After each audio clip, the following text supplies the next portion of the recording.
संविधान में भाग 1 की शुरुआत कर चुके थे।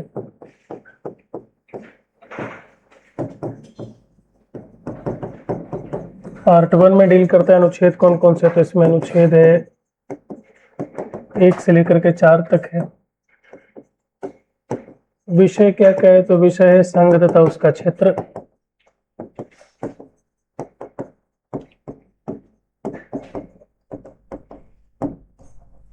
अंग्रेजी में यूनियन एंड इट्स टेरिटरी।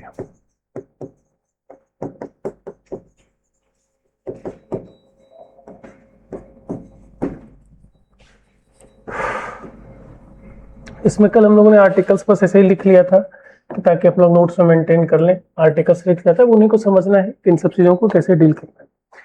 देखिए हुआ क्या कि जब देश आजाद हुआ, जब देश आजाद होता है उस समय भारत की स्थिति बहुत अच्छी नहीं है। उस समय बहुत सारे दंगे हो रहे हैं, चारों तरफ विवाद है। भारत अभी नया नया देश आजाद हुआ, अंग्रेज छोड़ करके चले गए हैं।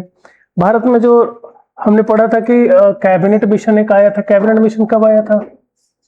हाँ, कैबिनेट मिशन नाम का एक मिशन आया। कैबिनेट मिशन आया 1946 और इसके बाद आया Indian Independence Act, India Independence act.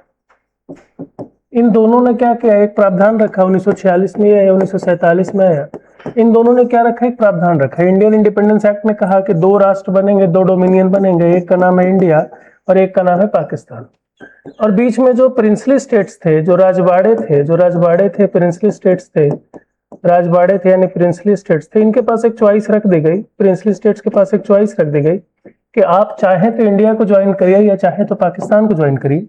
जितने भी ये जो राजाओं के द्वारा शासित किए गए राज्य थे, जैसे उस समय का पटियाला था, कुर्ग था, इत्यादि इत्यादि, तो इस तरह के जितने भी प्रिंसली स्टेट्स थे, जितने भी राजवाड़े थे, जितने भी राजघराने थे, इनके पास चॉइस रखी गई कि आप चाहें तो भारत को ज्वाइन कर लीजिए, आप चाहें तो पाकिस्तान को ज्वाइन करिए, या फिर आप स्वयं में क्या रह सकते हैं, इंडिपेंडेंट रह सकते हैं।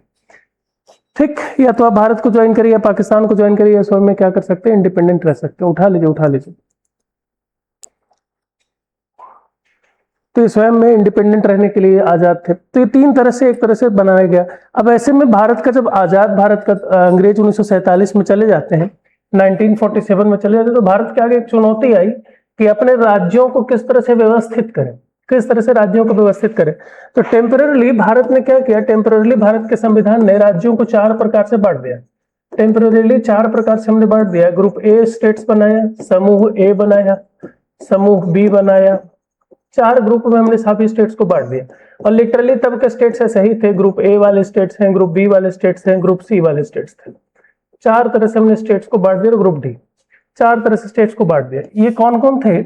देखो, ग्रुप ए में, समूह ए में वो वाले स्टेट्स थे, ऐसे राज्य थे जो कभी ब्रिटिश इंडिया के अधीन हुआ करते थे, जो गवर्नमेंट ऑफ इंडिया एक्ट 1935 के अधीन थे, जिन पर गवर्नमेंट ऑफ इंडिया एक्ट 1935 लागू होता था, जिन ब्रिटिश स्थानों पर लागू होता था, जिन पर लागू होता था।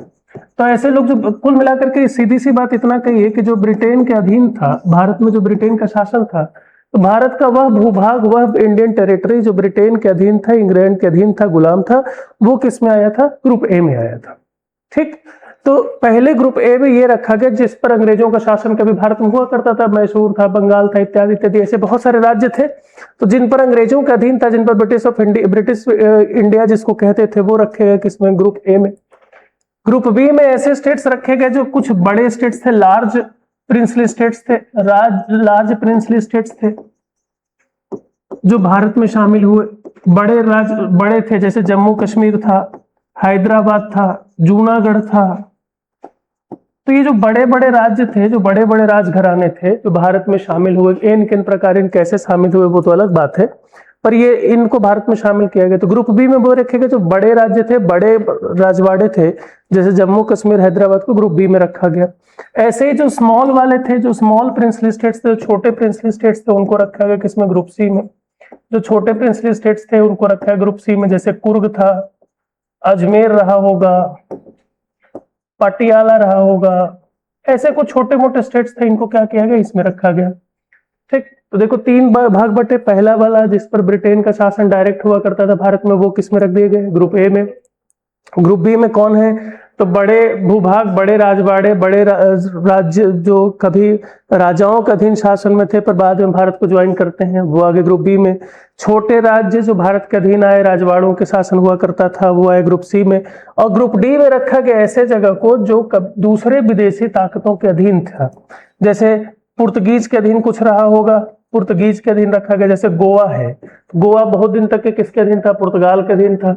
अंडमान निकोबार था, अंडमान निकोबार है, इटसेट्रा। तो ऐसे वो स्टेट जिन पर अंग्रेज के साथ साथ बाकी लोगों का शासन हुआ करता, डच थे, फ्रेंच थे, पुर्तगीज थे, तो ये लोग भारत में शासन कर रहे थे। और जब ये लोग छोड़ करके गए भारत को, तो ये राज्य भारत में ज्वाइन करते हैं। तो इन राज्यों को किस में रखा गया? ग्रुप डी में रखा। तो चार तरह से भारत को टेम्पररी, भारत के जितने भी भूभाग था, संविधान निर्माताओं के पास कोई चॉइस नहीं थी उस समय कोई मतलब नहीं था कि भाषा का, राज्य का कैसे गठन किया जाए, भाषा के आधार पर करें, प्रशासन के आधार पर करें, बाउंड्री के आधार पर करें। कोई राज्यों के, भारत के जितने भी उस समय संविधान निर्माता थे उनके पास कोई बहुत क्लियर आइडिया नहीं था, क्योंकि अभी भारत स्टेबल नहीं हुआ है। अभी तो राजवाड़े सब भारत के खिलाफ कुछ है, कुछ भारत ज्वाइन करना चाहते हैं, कुछ पाकिस्तान जाना चाहते हैं। ऐसी स्थिति में भारत के संविधान निर्माता थे, उन सबों ने मिलकर के तय किया कि अभी कुछ मत करो, टेम्पररी भारत के जितने भी भूभाग है उसको चार भाग में बांट दो, ए बी सी कैटेगरी बांट दो, A B C D category बांट दो।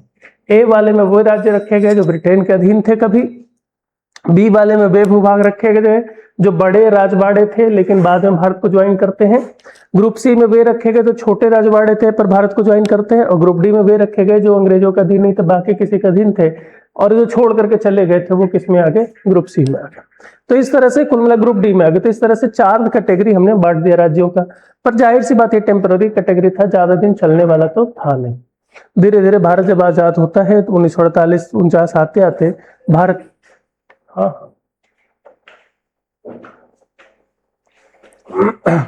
धीरे धीरे करते करते group A, group B, group C हमने बांटा। पर एक टाइम आया कि अब भारत में मांग उठने लगी कि भारत में राज्यों का कैसे होना चाहिए, भाषा के आधार पर राज्यों का निर्माण होना चाहिए।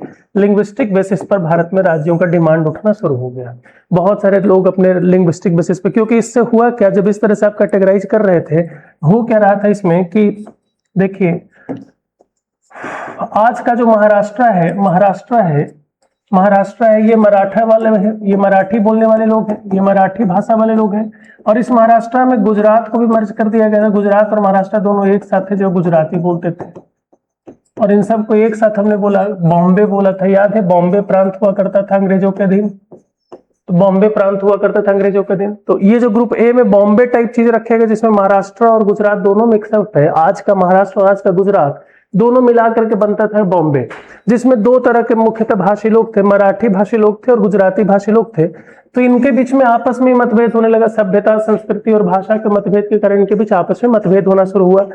तो फिर तय किया गया कि फिर इनको भी ये यहाँ पर डिमांड उठना शुरू हो गया कि नहीं, भाषा के आधार पर राज्यों को बांटिए, क्योंकि गुजराती भाषी लोग अलग हैं, मराठी भाषी लोग अलग हैं, ये अलग तरह से रहते हैं, ये अलग तरह से रहते हैं, पहनावा, ओढ़ावा, खान पान सब डिफरेंट है। तो यहाँ पर डिमांड उठने लगा। ऐसे ही तब का जो मद्रास बांटा गया था, मद्रास प्रांत भी एक हुआ करता था, याद होगा आपको, हम लोगों ने पढ़ा था, बॉम्बे, मद्रास, कलकत्ता जैसे प्रांत हुआ करते थे। ऐसे ही मद्रास प्रांत था, इसमें तेलुगु बोलने वाले लोग थे, आज का जो आंध्र प्रदेश है, इसमें कन्नड़ बोलने वाले लोग थे, कर्नाटक जो आज का है, इसमें तमिल बोलने वाले लोग थे, इसमें केरल वाला मलयालम बोलने वाले लोग थे। तो सब भाषा के लोग मिलकर के कहाँ रह रहे थे? मद्रास में रह रहे थे। अब मद्रास में भी भाषा को लेकर के डिमांड उठना शुरू हुआ कि अलग तरीके से राज्य बनाइए। ऐसे ही आप देखेंगे कि इसमें और भी, जैसे इसमें पंजाब की बात कर लो, पंजाब की बात करोगे तो पंजाब और पटियाला, देखो पटियाला यहाँ पर है और पंजाब यहाँ पर रख दिया गया था, तो ये अलग अलग था। पंजाब में कौन कौन शामिल थे? तो सर उसमें हिंदी भाषी लोग थे। एक राज्य बनाएगा, पेप्सू राज्य बोलते थे उसको, पेप्सू राज्य नाम पड़ा था इसका। इसमें हिंदी बोलने वाले लोग थे, पंजाबी वाले लोग थे, हरियाणवी बोलने वाले लोग थे, हिमाचली लोग थे, डोगरा लोग थे जो जम्मू कश्मीर वाले हैं। कुल मिलाकर के ये भी कई भाषाओं का राज्य बन गया था। तो ये जो टेम्पररी हमने बांटा था राज्यों को कि A B C D category में, पहले तो आपको ये याद होना चाहिए कि ग्रुप ए में कौन थे, ग्रुप बी में कौन थे, ग्रुप सी में कौन थे, ग्रुप डी में कौन थे। तो ग्रुप ए में वो राज्य था जो गवर्नमेंट ऑफ इंडिया एक्ट 1935 के अधीन भारत का शासन हुआ करता था। ग्रुप बी में वो रखेगा जो बड़े प्रिंसली स्टेट जो कभी ब्रिटिश कमिश्नरेट के अंदर थे वो रखा गया। ग्रुप सी में रखे गए छोटे प्रिंसली स्टेट्स जो कि कभी कुर्ग अजमेर इत्यादि भारत को ज्वाइन करते हैं। ग्रुप डी में ऐसे राज्य जो किसी विदेशी अन्य विदेशी ताकतों के अधीन थे और बाद में आजाद होकर के ऐसे ही पड़े थे तो भारत को ज्वाइन कर लिया, अंडमान निकोबार टाइप लोग। इन सब में एक डिमांड उठना शुरू हो गया कि देखिए अलग अलग राज्य हैं और इसमें अलग अलग तरह की सभ्यताएं, संस्कृति, भाषा है। एक बात जानो कि भाषा ना सबसे इंपॉर्टेंट चीज है। सभ्यता संस्कृति में सबसे इंपॉर्टेंट चीज होती है भाषा। भाषा किसी भी देश की बाउंड्री तय करने का सबसे बड़ा माध्यम बनता है। आप देखिए कि धर्म के आधार पर देश तो बांटा गया था, भारत और पाकिस्तान में। पाकिस्तान का निर्माण तो धर्म के आधार पर हुआ था, एक ही धर्म के लोग फॉलो करने वाले थे, फिर भी पाकिस्तान में दो भाग में बट गए। आज का जो बांग्लादेश है ये तब तो पाकिस्तान का हिस्सा हुआ करता था। तो बांग्लादेश और पाकिस्तान दोनों क्यों अलग हो गए? धर्म तो एक ही था दोनों का, दोनों इस्लाम धर्म के वाले थे, लेकिन अलग इसलिए हो गए क्योंकि दोनों की भाषा में अलग थी। तो भाषा सबसे जरूरी चीज है जो एक दूसरे से डिफरेंशिएट कर देता है। भाषा के आधार पर यही यहाँ पर भी होने लगा कि भाषा के आधार पर राज्यों को डिमांड करने की कोशिश हो गई। पूरे भारत में डिमांड उठने लगा कि नहीं राज्य ये बांटे हैं आप, ठीक है टेम्पररी ठीक है, पर हमको अपनी भाषा के लिए अलग से राज्य चाहिए क्योंकि हम उन लोगों से अलग हैं। और जो हमने रीजनलिज्म शुरू किया, क्षेत्रवाद शुरू किया, छोटे छोटे क्षेत्रवाद, बॉम्बे में उठने लगा कि महाराष्ट्र गुजरात अलग कर दो। इवन विदर्भ को अलग करने की बात करने शुरू कर दिया। विदर्भ इसमें एक जगह है जिसको नागपुर आज कहते हो, नागपुर और बरार नाम का एक जगह था, ये सब विदर्भ कहलाते थे। तो विदर्भ का अलग डिमांड उठना शुरू हो गया। उधर महाराष्ट्र है, गुजरात है, इधर इतने सारे भाषा है, इधर इतने सारे भाषा है। तो कुल मिलाकर के भारत में भाषा के आधार पर राज्यों का डिमांड उठना शुरू हो गया। तो इस तरह से भारत में राज्यों का डिमांड उठना शुरू हो गया। तो उसके बाद सबसे पहले क्या हुआ कि भारत में भाषा के आधार पर राज्यों के गठन करने की शुरुआत की गई। राज्यों के गठन की शुरुआत की गई। राज्यों के गठन में क्या हुआ? राज्यों के गठन में क्या हुआ कि देखिए राज्यों के गठन में पहले आधार भाषा के आधार पर करने की डिमांड उठा, भाषा के आधार पर डिमांड उठा। और भाषा के आधार पर जब डिमांड हुआ, लिंग्विस्टिक बेसिस से भी डिमांड उठा। तो ऐसे नहीं था जैसे आज के दौर में लोग भूख हड़ताल करने, ऐसा वाला भूख हड़ताल नहीं था। उस समय एक भूख हड़ताल पर बैठ गए। आंध्र प्रदेश में एक व्यक्ति थे जिनका नाम था श्री राम मुलू करके एक व्यक्ति थे। ये नेता थे, ये कांग्रेस के नेता थे, ठीक, ये कांग्रेस के नेता थे। और ये लोग डिमांड करना शुरू कर दिए कि नहीं भाषा के आधार पर राज्यों का डिमांड करना शुरू किया। तो इसके लिए पहली बार भारत सरकार ने, उस समय की सरकार ने कमेटी बना दी। आर्टिकल 1, 2, 3, 4 में जाएंगे पर पहले इसको समझ लेते हैं। भारत सरकार ने कमेटी बनाई। भारत सरकार ने कमेटी क्या बनाई? कमेटी ये बनाई कि देखो भाषा के आधार पर राज्यों का निर्माण होना चाहिए कि नहीं होना चाहिए, इसको तय करने की कमेटी बनेगी, जिस कमेटी का नाम था धर कमेटी कहते हैं। जिस कमेटी का नाम था धर कमेटी। इसका निर्माण 1948 में किया गया और जून 1948 में आया था। और इसका रिपोर्ट कब आया है? रिपोर्ट आया है 1948 दिसंबर में। दिसंबर 1948 में इसका रिपोर्ट है। इसने कहा कि नहीं भाषा के आधार पर भारत में राज्यों का निर्माण नहीं होना चाहिए। तो हम लोग इसको लिखेंगे बाद में कि धर कमेटी आया, इसने कहा कि भाषा के आधार पर राज्यों का डिमांड नहीं होना चाहिए, निर्माण नहीं होना चाहिए। कैसे होना चाहिए? तो प्रशासनिक आधार पर होना चाहिए। इस बात को सुनते ही भाई साहब क्या हो गए? नाराज हो गए कि ऐसे कैसे नहीं होगा। इन्होंने कांग्रेस के नेता और कांग्रेस के नेता के खिलाफ ही बगावत कर दी। फिर एक कमेटी बनाई गई जिसका नाम था जेबीपी कमेटी।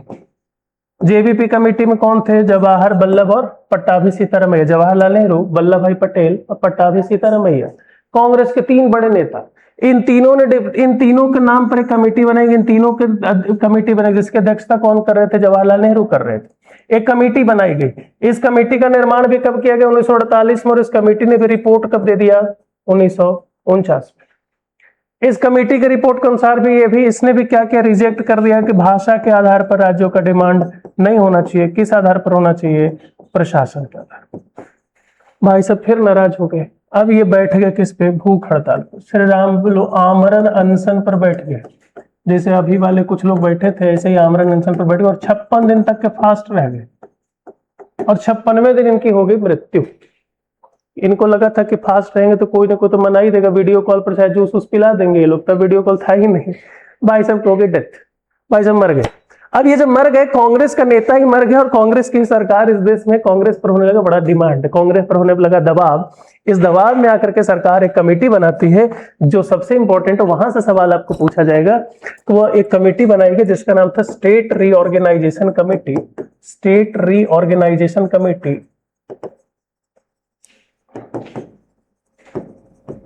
राज्य पुनर्गठन आयोग इसको कहते हैं।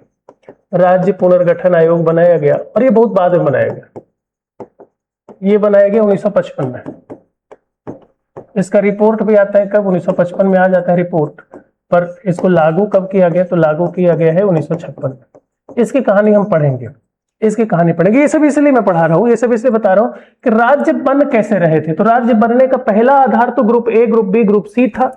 दूसरा आधार बनाया गया कि भाषा के आधार पर बनाया गया। एक राज्य का निर्माण हो भी गया, आंध्र प्रदेश। भाई साहब की मृत्यु के बाद ही आंध्र प्रदेश का निर्माण हो गया, ये आगे लिखेंगे। आंध्र प्रदेश का निर्माण हो गया। फिर आंध्र प्रदेश के निर्माण होने के बाद भाषा के आधार पर सभी राज्यों का डिमांड उठना शुरू हो गया, तो एक कमेटी बना दी गई, जो कमेटी कमीशन बनाया गया, राज्य पुनर्गठन आयोग। ये तय करता है कि हाँ, भाषा के आधार पर राज्यों का निर्माण करिए, लेकिन ऐसा नहीं कि एक भाषा के एक राज्य बना दीजिए, वरना पता चलता छत्तीसगढ़ में 3-4 राज्य बन जाते हैं। कोई हल्बी वालों का एक अलग राज्य बन गया, गोंडी वालों का अलग राज्य बन गया, छत्तीसगढ़ी एक अलग राज्य बन गया। इसमें भी जसपुर वाले कहते हैं हम अलग तरीके से बोलते हैं, बिलासपुर वाले अलग तरीके से बोलते हैं, तो पता चलता कई तरह के राज्य बन गए। इस कमेटी ने कहा कि भाषा के आधार पर राज्यों का निर्माण करिए, परंतु एक भाषा एक राज्य वाला कॉन्सेप्ट नहीं चलेगा। एक भाषा एक राज्य वाला कॉन्सेप्ट नहीं चलेगा, भाषा के आधार पर बनाइए, पर क्या करिए, प्रशासन को सबसे ज्यादा महत्वपूर्ण भूमिका दीजिए। और जिसके बाद भारत में भाषा के आधार पर कई राज्य बने। अब देखिए इस राज्य में से कितने राज्य बने होंगे। तेलुगु के लिए आंध्र प्रदेश बन गया, कन्नड़ के लिए कर्नाटक बन गया, तमिलनाडु बन गया, और एक केरल बन गया। इधर देखिए एक महाराष्ट्र बन गया, मराठी वालों के लिए महाराष्ट्र बन गया, गुजराती वालों के लिए गुजरात बन गया। विदर्भ का डिमांड तो आज भी है कि हमको अलग राज्य चाहिए। यहां देखिए हिंदी वालों के लिए दिल्ली अलग बन गया, पंजाबियों वालों के लिए पंजाब बन गया, हरियाणवी के लिए हरियाणा बन गया, हिमाचल प्रदेश अलग राज्य, डोगरा कहां चला गया, जम्मू कश्मीर में चला गया। तो कई राज्यों का निर्माण ये भाषा के आधार पर बाद में होना शुरू हो गया। और ये स्टेट रीऑर्गेनाइजेशन कमेटी ने बहुत सारी चीजें की। इसने कहा कि देखो ABCD कैटेगरी का असली गुस्सा है, ABCD को हटाओ, इसके जगह क्या बनाओ, राज्य बनाओ, 14 राज्य बनाओ और 6 यूनियन टेरिटरी बनाओ। और इसके कहने पर भारत सरकार ने 14 राज्य और 6 यूनियन टेरिटरी का निर्माण किया। तो इस तरह से राज्यों का निर्माण होता है। अब यहां से सवाल उठता है, सर राज्यों का निर्माण कौन करेगा, राज्यों का निर्माण कौन करेगा। तो ये समझने के लिए हमको आर्टिकल्स में जाना पड़ता है, ये समझने के लिए हमको आर्टिकल्स में जाना पड़ता है कि राज्यों का निर्माण कैसे होता है। इन सबको रिपीट करेंगे, पर आई होप कि आपको इतनी बात तो समझ में आ गई होगी कि भारत में जब देश आजाद हुआ है तो राज्य किस तरह से थे। तो भारत में जब देश आजाद हुआ तो राज्य किस तरह से थे, सर ABCD कैटेगरी में बने थे। ABCD कैटेगरी के राज्यों में कौन कौन थे, तो आपको क्लियर होना चाहिए कौन कौन से राज्य थे। फिर इन राज्यों में कौन कौन से ABCD में कौन थे, तो A में group A government of India act वाले थे, B में लार्ज प्रिंस स्टेट थे, C में स्मॉल प्रिंस स्टेट थे, D में जो पुर्तगीज वगैरह अंडमान निकोबार वगैरह थे, ये सब बने। बाद में यही D वाले यूनियन टेरिटरी बन जाते और ये सब राज्य बन जाते हैं। तो ये अलग अलग तरह से निर्माण हुआ। फिर group A, group B, group C से भारत को लेकर के भारत में लोग बड़े आक्रामक थे, भारत में चाहते थे कि नहीं ऐसा नहीं हो, भाषा के आधार पर राज्यों का निर्माण हो। भाषा के आधार पर राज्यों का निर्माण करने के लिए सबसे पहले लैंग्विस्टिक डिमांड पर कौन सा राज्य बना है, तो आंध्र प्रदेश बना हुआ है। पहली कमेटी बनी वो कौन सी कमेटी थी, धर कमेटी थी। कब बनाई गई, 1948 में। और रिपोर्ट भी कब आया, 1948 में। दूसरी कमेटी बनी कौन सी कमेटी, JVP कमेटी। कब बनी, 1948। रिपोर्ट कब आया, 1949। जिसके बाद ये श्री राम मुलू को डेथ हो जाती है तो पहला राज्य बना दिया और फिर एक कमेटी बनाई जाती है जिसका नाम है जिसका नाम है राज्य पुनर्गठन आयोग। और वो बना करके इसको रिपोर्ट दे करके ये लोग रखते हैं। तो इतनी बातें आपको समझनी है, यही पूरा सिलेबस में पढ़ना है। एग्जाम में सवाल इस आयोग वाले से है, एग्जाम में सवाल आर्टिकल वाले से रेयरली कभी आता है। इतनी बातें पढ़नी है। अब एक बात और समझिए कि राज्य कैसे बनते हैं, क्या बनते हैं। इसके लिए आपको आर्टिकल 1, 2, 3, 4 में जाना पड़ेगा। बहुत जल्दी जल्दी फटाक फटाक से पढ़ के खत्म करेंगे। यहां तक किसी को कोई दिक्कत आई सुनने में, समझने में? नहीं ना, किसी को समझने में दिक्कत है? इतनी बातें फटाक से बोल दो, मुंह मत बनाओ। नहीं आया है तो बता दो, आ गया है तो बताओ। आ गया समझ में? इधर की जनता, आप लोग बोलते क्यों नहीं हो? खा के नहीं आए हो? नहीं बोला करो, नहीं बोलोगे तो काम नहीं चलेगा। तुम लोग जैसा पढ़ते हो वैसा ही पढ़ाता हूं मैं। चलो लिखो आर्टिकल 1। आप लोग आर्टिकल रट्टा मारने में यकीन रखते हैं। आर्टिकल 1 अनुच्छेद 1 में है भारत का नाम और क्षेत्र। भारत का नाम और क्षेत्र। अनुच्छेद 1 कहता है कि भारत का नाम क्या होगा, नेम ऑफ द टेरिटरी ना। भारत का नाम क्या होगा। आर्टिकल 1 में क्या लिखा है, देखो यहां से लिखो, फर्जी बात नहीं। लिखो आर्टिकल 1 कह रहे कि इंडिया दैट इज भारत। ठीक, ये कहता है India will be, India that is Bharat. बस यही अंग्रेजी माध्यम में जो लोग हैं लिख लें। India that is Bharat shall be a union of state.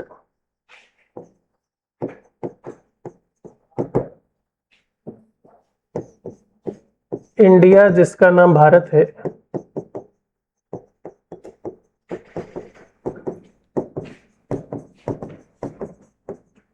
वह राज्यों का एक संघ होगा।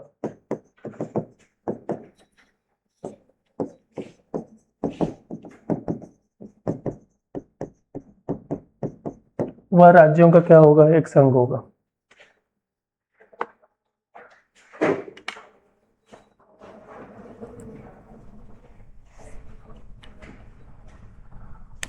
इसमें नोटिस करने वाली बात क्या है कि India with that is Bharat shall be a union of state. देखो ध्यान से, उस समय भीमराव अम्बेडकर और नेहरू पटेल इन सबको पता था कि भारत में बाद में कोई सरकार एक आएगी जिसको अपने आप को इंडिया कहने में शर्म आएगी, वो अपने आप को क्या कहेंगे?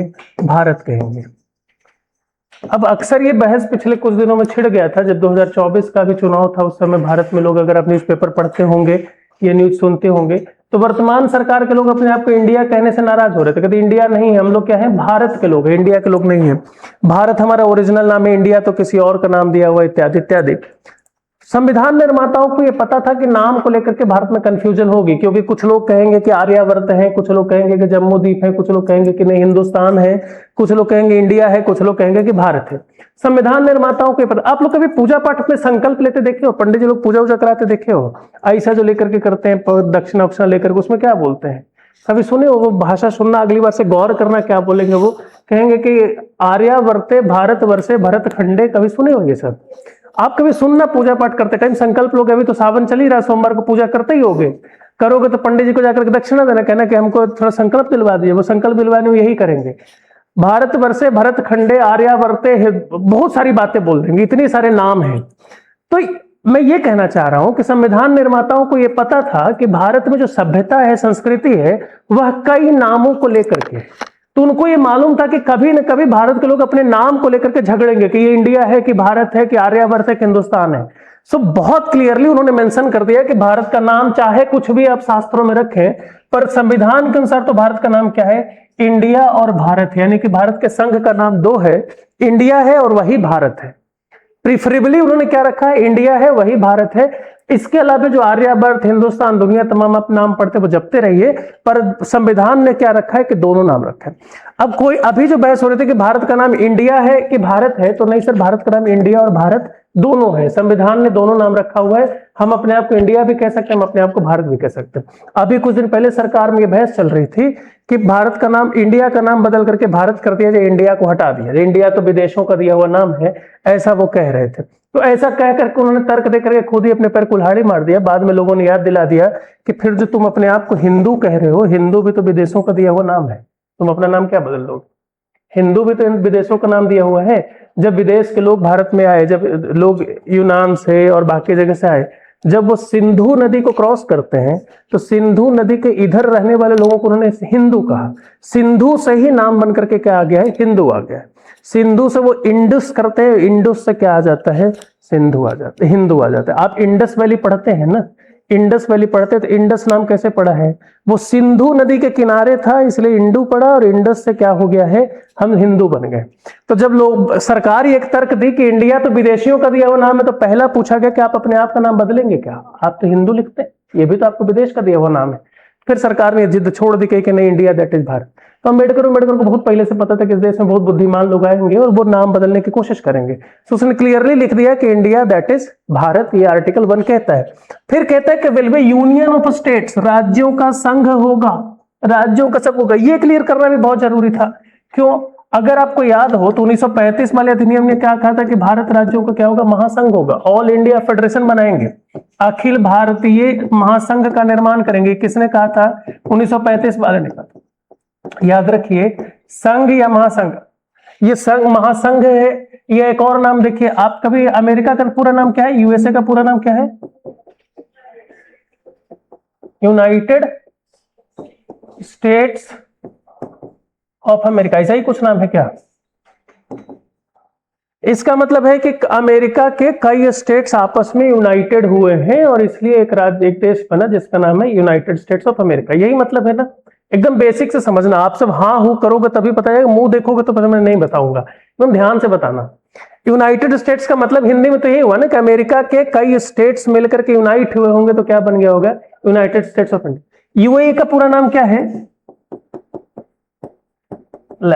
यूएई तो सुने होंगे ना, यूनाइटेड अरब एमिरेट्स। ठीक। एक रूस हुआ करता था जिसका पूरा नाम क्या था? यूएसएसआर। इसका भी नाम क्या था? United states of Soviet Russia. ठीक। आप इतनी बात सब पता नहीं समझ पा रहे कि मैं कहां ले जाना चाह रहा हूं आपको, बहुत ब्रॉड कॉन्सेप्ट पर ले जा रहा हूं। अगर आपको ये बात समझ में आ रही है तो मजा आ जाएगा कि देखिए कितनी बड़ी बात है। लेकिन भारत ने अपने आप को क्या कहा? भारत के पास भी तो ऑप्शन था ना, कह देता कि यूनाइटेड स्टेट्स ऑफ इंडिया, क्या दिक्कत है, मजा आ जाता। हम लोग अभी यूएसआई कहते, यूनाइटेड स्टेट्स ऑफ थोड़ा एडवांस लगते, पर भारत ने अपने आप को क्या कहा कि नहीं, India that is Bharat will be union of states.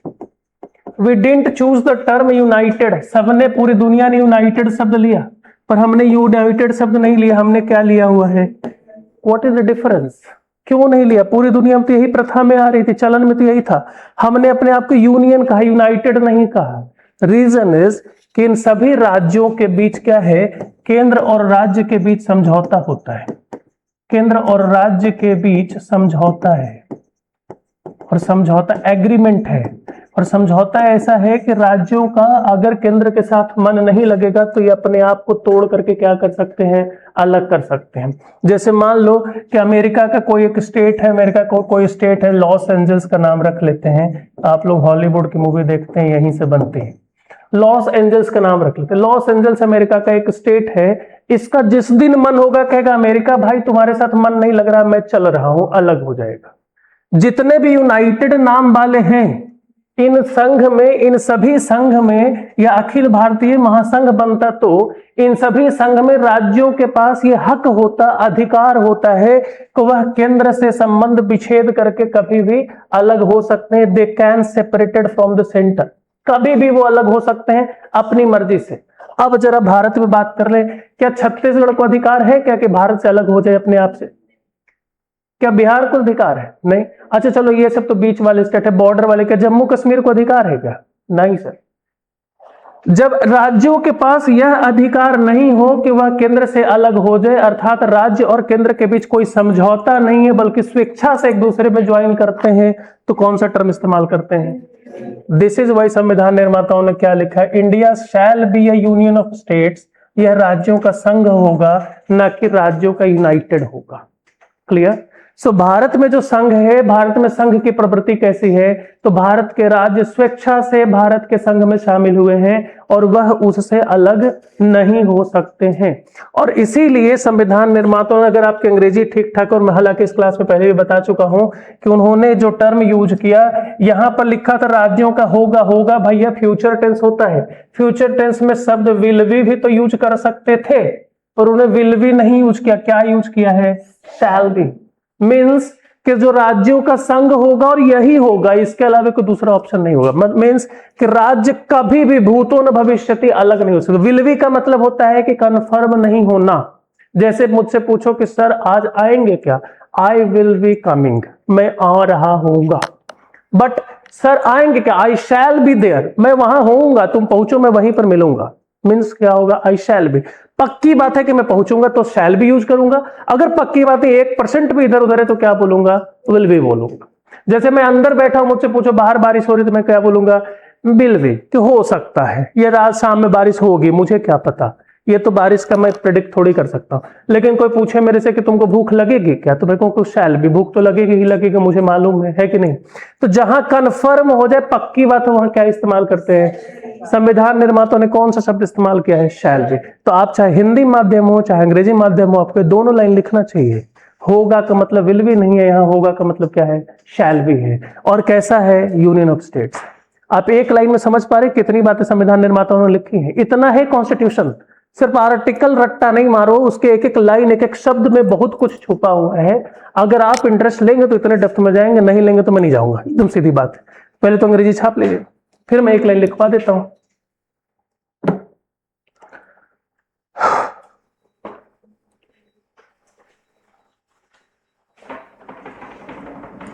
लिख चुके? लिखिए, नीचे देखिए, हिंदी माध्यम पहले लिखिए। अर्थात भारत के राज्य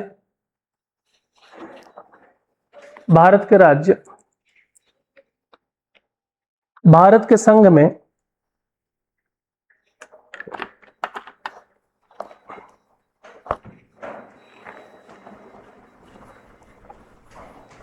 किसी समझौते के तहत शामिल नहीं हुए हैं, किसी समझौते के तहत शामिल नहीं हुए हैं,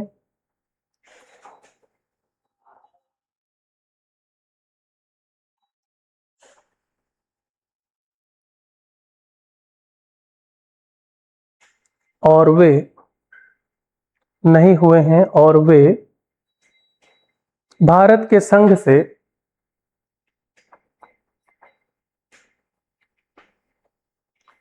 खुद से अलग होने का अधिकार नहीं रखते हैं, भारत के संघ से अलग होने का अधिकार नहीं रखते हैं।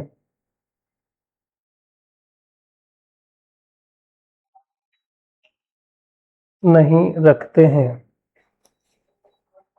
अंग्रेजी रूपांतरण, union of India is not a result of, अंग्रेजी रूपांतरण, union of India is not a result of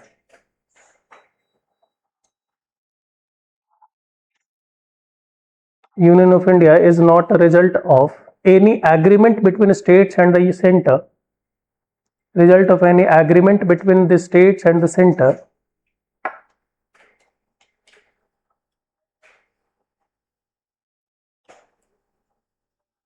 and they have no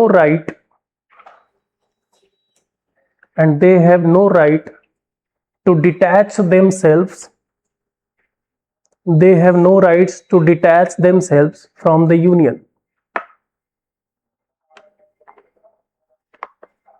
from the union।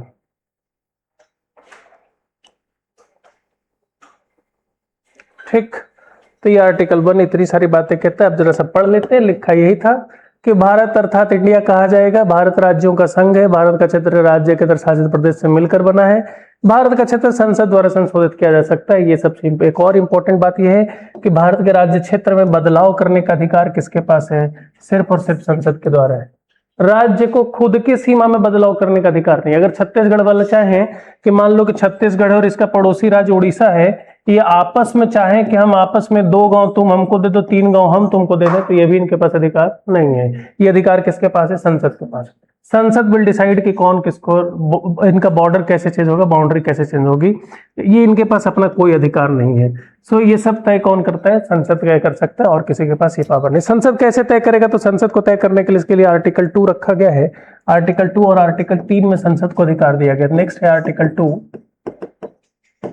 नए राज्यों का प्रवेश।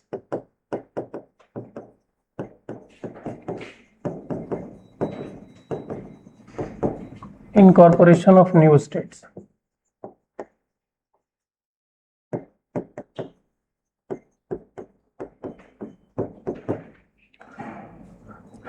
आर्टिकल 2 और 3 को एक साथ समझेंगे, पर पहले 2 को थोड़ा सा समझ लेते हैं कि नए राज्यों का प्रवेश। और यही आर्टिकल 3 कहता है नए राज्यों का निर्माण। आर्टिकल 3 कहता है नए राज्यों का निर्माण।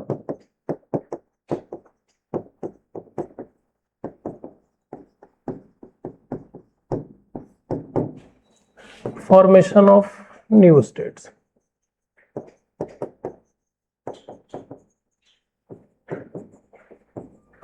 हालांकि इसके में और भी चीजें हैं, राज्यों के नाम, सीमा तथा क्षेत्र में परिवर्तन।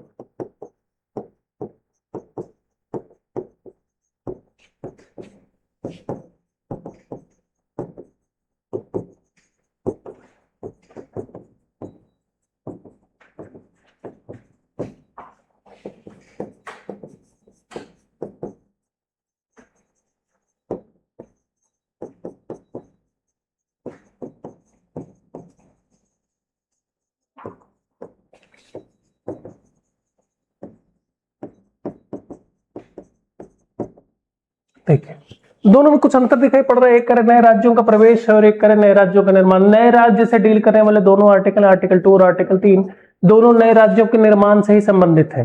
दोनों नए राज्यों के निर्माण से संबंधित है, पर थोड़ा सा फर्क है। फर्क यह है कि जैसे कोई ऐसा भूभाग जो भारत का हिस्सा नहीं था कभी या नहीं है और वह भारत में शामिल होता है, जैसे कि सिक्किम। सिक्किम कभी एक अलग राज्य हुआ करता था, अलग देश हुआ करता था। सिक्किम इस भारत का हिस्सा नहीं था, यह अलग देश हुआ करता था। यहाँ पर चोग्याल राजा का शासन हुआ करता था, चोग्याल राजा का शासन हुआ करता था। और चोग्याल राजा के शासन के दौरान 1970 तक की बात, 1970 के आसपास तक चोग्याल राजा का शासन था। बाद में सिक्किम को भारत में मिला लिया गया, या कल को मान लो कि लाहौर को भारत में मिला लिया जाए, कल को मान लो बांग्लादेश का कोई हिस्सा मिला लिया जाए, कभी लड़ाई उड़ाई हुआ ऐसा तो अपन लाहौर को मिला लेंगे। तो कुछ ऐसा हुआ कि ऐसा भूभाग, ऐसा राज्य जो भारत का हिस्सा नहीं है वर्तमान में, पर उसको बाहर से भारत में ऐड करते हैं, प्रवेश करवाते हैं, तो कौन सा आर्टिकल लगाओगे? आर्टिकल 2। अगर किसी बाहर के भूभाग की टेरिटरी को लेकर जो भारत का हिस्सा नहीं है और उसको तुम भारत में ऐड करवाते हो तो कौन बनेगा? आर्टिकल 2 लगाना, वहां पे नए राज्यों का प्रवेश। उससे जो नया राज्य बनेगा वो कौन सा बनेगा? आर्टिकल 2। जैसे कि सिक्किम, सिक्किम को जब भारत में मिलाया गया होगा तो कौन सा आर्टिकल लगा होगा? आर्टिकल 2, क्योंकि आज सिक्किम भारत से अलग था, एक इंडिपेंडेंट राज्य था, एक स्वतंत्र देश था, चोग्याल राजाओं के अधीन यहां पर शासन हुआ करता था। इसको, सिक्किम को भारत में जब मिलाया गया तो इसका मतलब यह एक अलग इंडिपेंडेंट राज्य था, जिसको कहां लाएगा? भारत में। तो क्या बन जाएगा? आर्टिकल 2 लगाएंगे। लेकिन नए राज्यों का निर्माण करना है, जैसे कि किसी मध्य प्रदेश से काट करके छत्तीसगढ़ बनाना है, तो मध्य प्रदेश तो पहले से भारत का हिस्सा था, इसमें से नए राज्य बना रहे हैं, तो ये कौन सा लगाओगे? आर्टिकल 3। दोनों में ये अंतर है। सिक्किम जैसे चीजों को मिलाना है तो क्या करोगे? आर्टिकल 2। और अगर मध्य प्रदेश से छत्तीसगढ़ अलग करना है, बिहार से झारखंड अलग करना है, यूपी से उत्तराखंड अलग करना है, या आंध्र प्रदेश से तेलंगाना को अलग करना है, तो ये सब लगाओगे तो कौन सा लगेगा? बस इतना ही अंतर है। आर्टिकल 2 और आर्टिकल 3 दोनों नए राज्यों का डिमांड करते हैं, दोनों नए राज्यों का निर्माण करते हैं। पर आर्टिकल 2 उन राज्यों का निर्माण करता है जिसमें आप भारत के किसी बाहरी भूभाग से किसी राज्य को भारत में प्रवेश करवाते हैं, तो बनेगा आर्टिकल 2, जैसे कि सिक्किम। और आर्टिकल 3 लगेगा जब भारत के ही किसी एग्जिस्टिंग राज्य का, जो पहले से ही भारत का राज्य है, और आप उसके हिस्सा में तोड़ फोड़ करके भारत में नए राज्य का निर्माण कर रहे हैं, तो लगेगा कौन? आर्टिकल 3। ये बात क्लियर है सबको? आर्टिकल 2 और आर्टिकल 3 में इतना ही डिफरेंस है। और ये दोनों अधिकार किसके पास है? संसद के पास है। राज्यों के पास अपना कोई अधिकार नहीं है, ये पूरा अधिकार किसके पास है? संसद के पास है। इसके अलावा आर्टिकल 3 में राज्यों के नाम, सीमा, क्षेत्र इत्यादि में परिवर्तन करने का अधिकार भी किसके पास है? जैसे मान लो कि कोई राज्य है जिसका नाम है, कोई राज्य जिसका नाम है केरल था, अब इसका नाम केरलम करना है। अभी हुआ है क्या ऐसा कुछ? करंट अफेयर्स पढ़ते हैं आप लोग? केरल का नाम अभी 3 महीने पहले केरलम, 4 महीने पहले कर दिया गया था।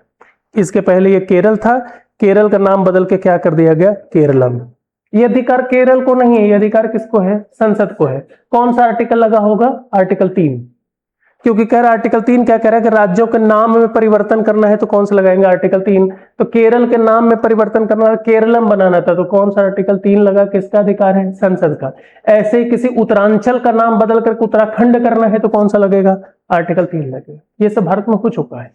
तो आपको ये ध्यान रखना चाहिए आर्टिकल 2 और आर्टिकल 3 में क्या डिफरेंस है। इतना डिफरेंस है आर्टिकल 2 और आर्टिकल 3 में। आर्टिकल 2 एक बार पढ़ लेते हैं। कह रहा है कि संसद को अधिकार है नए राज्यों को भारत में शामिल करने का, नए राज्य स्थापित करने का, संसद। लेकिन कौन सा नए राज्य? तो नए राज्यों का प्रवेश करवाना है। प्रवेश मतलब बाहर से लेकर के आना है, तो कौन सा लगाओगे? आर्टिकल 2। और आर्टिकल 3 कह रहा है कि किसी राज्य के गठन या सीमाओं में बदलाव करना, किसी राज्य की सीमा बदलना, नाम बदलना, नया राज्य बनाना, 2 या 2 से अधिक राज्यों को मनाना, ये सब किसमें आएगा? आर्टिकल 3 में आएगा। बस इतना ही अंतर है। फटाक से जो लिखना है लिख डालिए।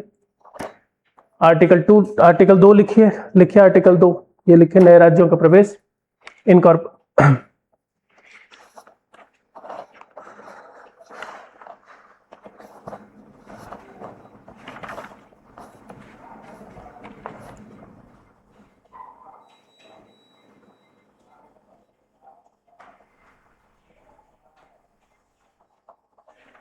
ट्रांसलेट कर दें। एंट्री और establishment of new states.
Introduction, Parliament is authorized to include any new state in the Union of India, to establish any new state, and only Parliament can define the conditions and rules regarding the same.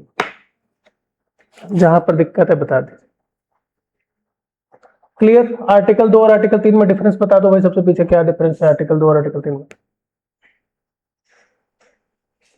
Article 2 में दूसरे राज्य को मिलाते हैं संघ में, और दूसरे राज्य मतलब किसी जो दूसरे देश है, हाँ, जो भारत का हिस्सा नहीं है, भारत का हिस्सा नहीं था, अगर भारत के द्वारा जीत लेता है, अगर उसको मिलाता है तो आर्टिकल 2 के द्वारा मिलाते हैं, और जो भारत का ही राज्य है या सीमा है उसको अलग करता है, तो इसका अधिकार अनुच्छेद किसको है अधिकार? संसद. ठीक. ये बात सबको समझ में आ गई कि किसी राज्य को कैसे करेंगे, तो वो भी वो बता दिया कि सर युद्ध से जीत सकते हैं, किसी संधि से हो सकता है. ये सब किसमें लगाना है? आर्टिकल 2 के थ्रू होगा, और ये आर्टिकल 3 होगा. Then comes article 3. आर्टिकल 3 कहता है राज्यों के गठन व सीमा में बदलाव. राज्यों के गठन या सीमा में बदलाव.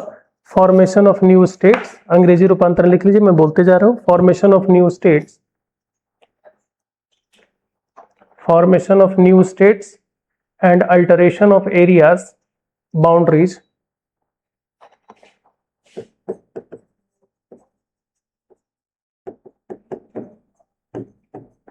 Formation of new state and alteration of areas, boundaries, names of existing states.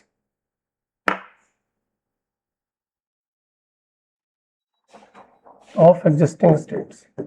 इसके नीचे एक्सप्लेनेशन में लिखना है पार्लियामेंट में बाय लॉ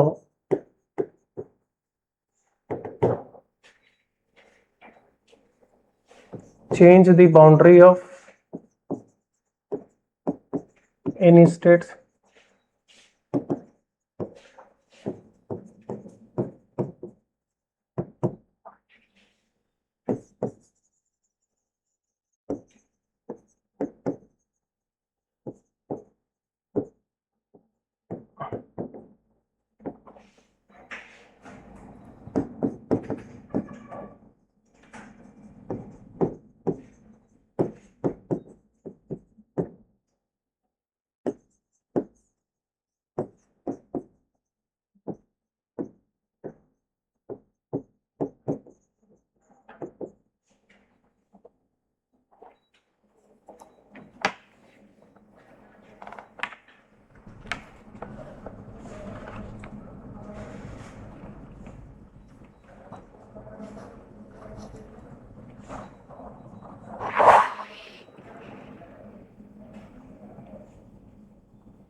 जैसे कि कोई सा भी देश है, जैसे कि देश है राज्य कोई, और उसका राजधानी का नाम बदलना है, क्या राजधानी बनाना. जैसे इलाहाबाद को प्रयागराज बदलना है, बनाना है, ऐसा कुछ पूछना चाह रहे हो? राजधानी के नाम बदलना है तो या फिर देश या राज्य की राजधानी. देश और राज्य में फर्क है. पहले तो देश के या राज्य में, पहले ये बताओ मेरे को. देश में बदलना है तो संसद को अधिकार है. राज्य का नाम बदलना है, संसद को अधिकार है. पर राज्य के किसी प्रदेश का नाम बदलना है, जैसे मान लो कि कल को बिलासपुर को बिलासा नगर कर दिया जाए, ऐसा कुछ नाम बना दिया जाए, है कि नहीं? तो बिलासपुर को अगर बिलासा नगर करना है तो ये अधिकार फिर राज्य सरकार को. लेकिन उस पर भी केंद्र सरकार की मुहर चाहिए, उसके बिना नहीं कर सकते. राजधानी परिवर्तन, जैसे राजधानी रायपुर से बिलासपुर कर देना है, यह केंद्र को अधिकार है. यही कहना चाह रहे हो?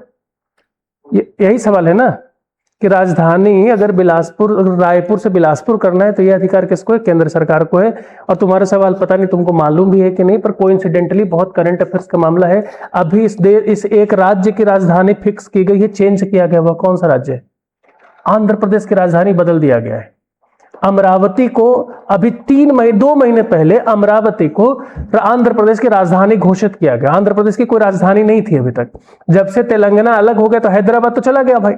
अब उसके पास कोई राजधानी नहीं बची थी आंध्र प्रदेश के पास.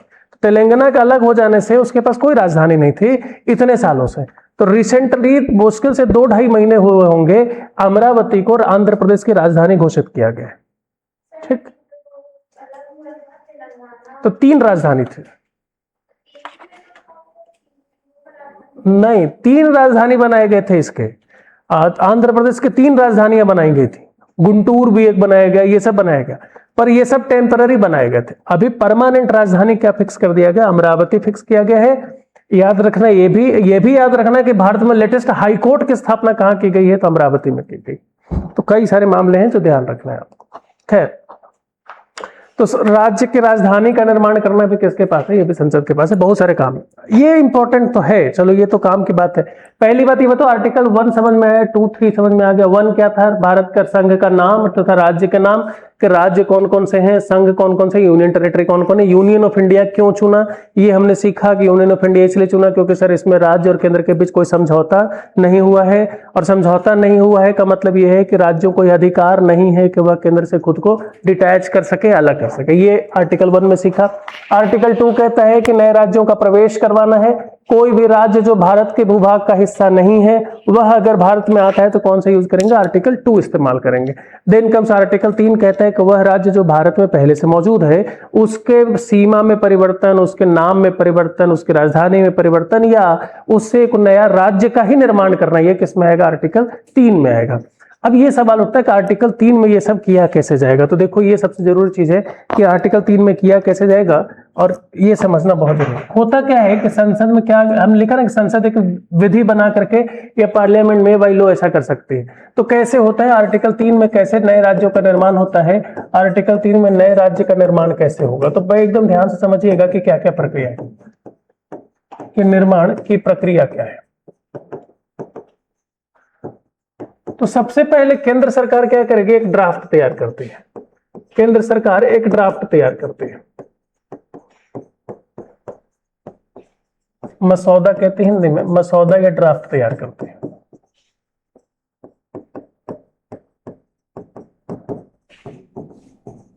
ड्राफ्ट का मतलब कि जो काम करने जा रहे हैं, जो कानून करने जा रहे हैं, उसका एक ढांचा खींच करके, उसका एक खाका छोटा मोटा आप बना लेते हैं, प्रोटोटाइप बना लेते हैं। मतलब आप उसका एक बेसिक डिटेल बना करके बनाते हैं। कहते हैं कि हम ये ड्राफ्ट ला रहे हैं, पार्लियामेंट में ला रहे हैं। ड्राफ्ट लाने के बाद केंद्र सरकार इस ड्राफ्ट को क्या करती है, संसद में पेश करती है।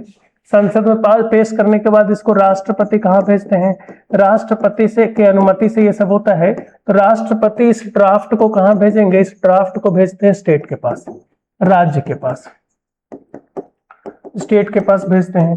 राज्य की विधानसभा इस पर क्या कर सकती है, चर्चा होती है, विधानसभा में इस पर चर्चा होती है, और चर्चा के उपरांत विधानसभा कुछ सुझाव दे सकती है, कुछ सुझाव दे सकती है। पर अगर सुझाव दिया है लेकिन राष्ट्रपति उसके सुझाव को मानने के लिए बाध्य नहीं है, तो राष्ट्रपति सुझाव मानने के लिए बाध्य नहीं है। कौन सा सुझाव, जो राज्य ने दिया है, सुझाव मानने के लिए बाध्य नहीं। मैं एकदम सिंपल उदाहरण लेकर समझा देता हूं कि इसका मतलब क्या है, कि बाध्य नहीं। देखो ऐसा कि मान लो किसी मध्य प्रदेश में से छत्तीसगढ़ को अलग करना है। तो देखो सिंपल सी बात यह है कि छत्तीसगढ़ पे पूरा रिसोर्स रिच स्टेट है, रिसोर्स रिच स्टेट है, इसके पास बहुत सारे संसाधन है, कोयला, आप क्या खोजना चाहते हो वो सब छत्तीसगढ़ के जमीन के नीचे मिल जाता है। कोयला, लोहा, ईटा, पत्थर, जो भी खोजना है सब मिल जाएगा। जितने भी तरह के खनिज सोचना चाहते हैं सब छत्तीसगढ़ के जमीन के नीचे मिल जाता है। अब छत्तीसगढ़ का खनिज छत्तीसगढ़ का था, कोयला निकल रहा है छत्तीसगढ़ का, लोहा निकल रहा है बैलाडीला की पहाड़ी से, और उसको बेच बेच करके शहर कौन अमीर हो रहे थे, इंदौर, भोपाल जैसे शहर बसाए जा रहे हैं। रायपुर, बिलासपुर का विकास ही नहीं हो रहा था। नतीजा छत्तीसगढ़ के लोगों ने डिमांड किया कि भाई संसाधन जब हमारे हैं तो विकास भी किसका होना चाहिए, हमारा होना चाहिए। हमारा विकास तभी होगा जब हमको अलग राज्य दे देंगे। छत्तीसगढ़ के लोग अलग राज्य मांगने पर तुल गए। अब एमपी वाले क्यों चाहेंगे छत्तीसगढ़ को अलग करना, भाई पैसा तो यहीं से आ रहा था, कोयला तो यहीं से निकाल के बेच रहे हैं अपन, लोहा तो यहीं से निकाल के बेच रहे हैं। तो एमपी वालों से पूछोगे कि छत्तीसगढ़ अलग कर दे तो वो तैयार होंगे, नहीं तैयार होंगे।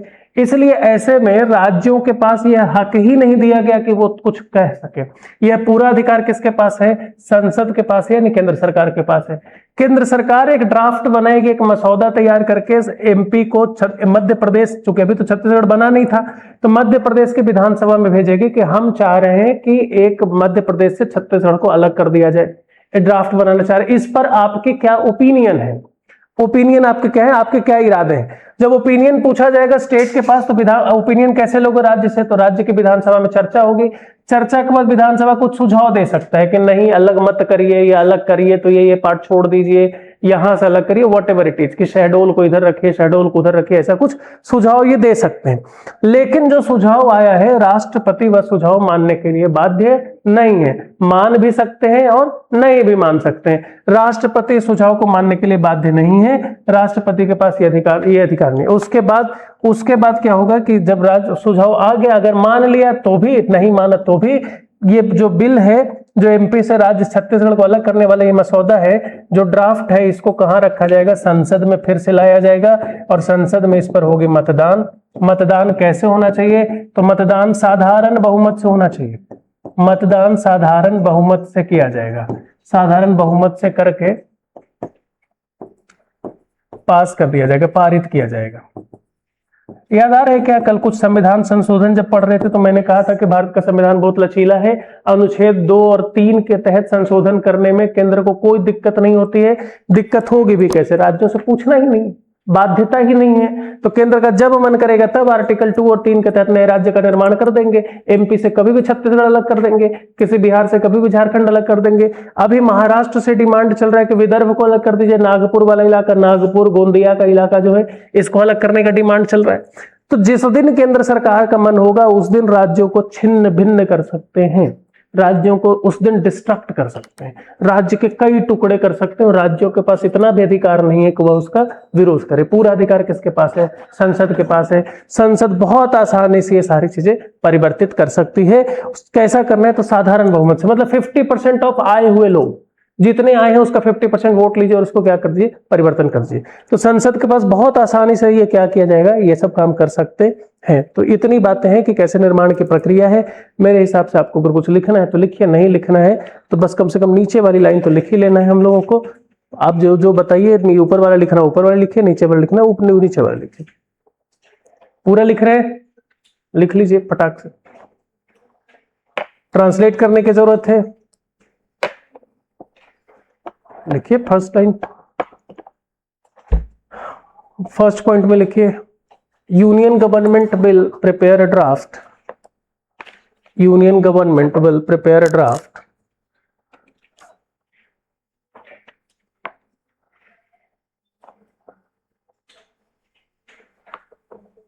and will be presented to the parliament, and it will be presented to the parliament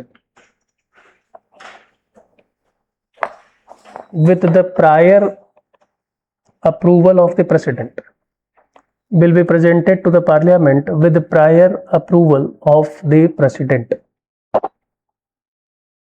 presented to the parliament with the prior approval of the president.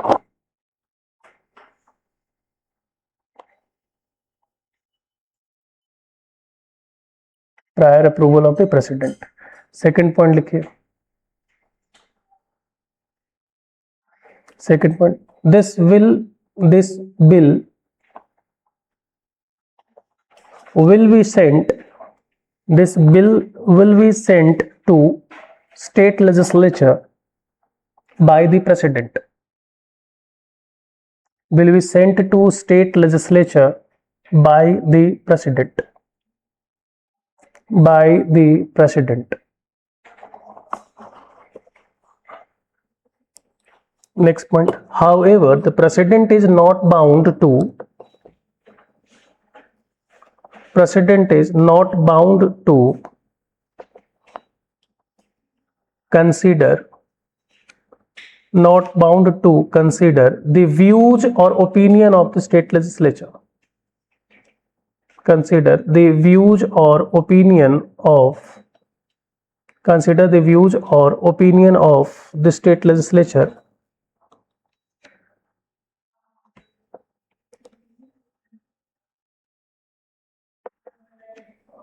and fourth point लिखिए, this bill this bill will be passed by the parliament with simple majority, will be passed by the parliament with simple majority, with simple majority. जो लोग पूरा नहीं लिख रहे हैं उनके लिए भी लास्ट वाली लाइन सबसे इंपॉर्टेंट है, लिख लो। अनुच्छेद 2 या 3 के तहत परिवर्तन संसद द्वारा साधारण बहुमत से किया जाता है। बस इतना तो लिख ही लो, लास्ट वाली लाइन। अनुच्छेद 2 और 3 के तहत परिवर्तन संसद द्वारा साधारण बहुमत से किया जाता है।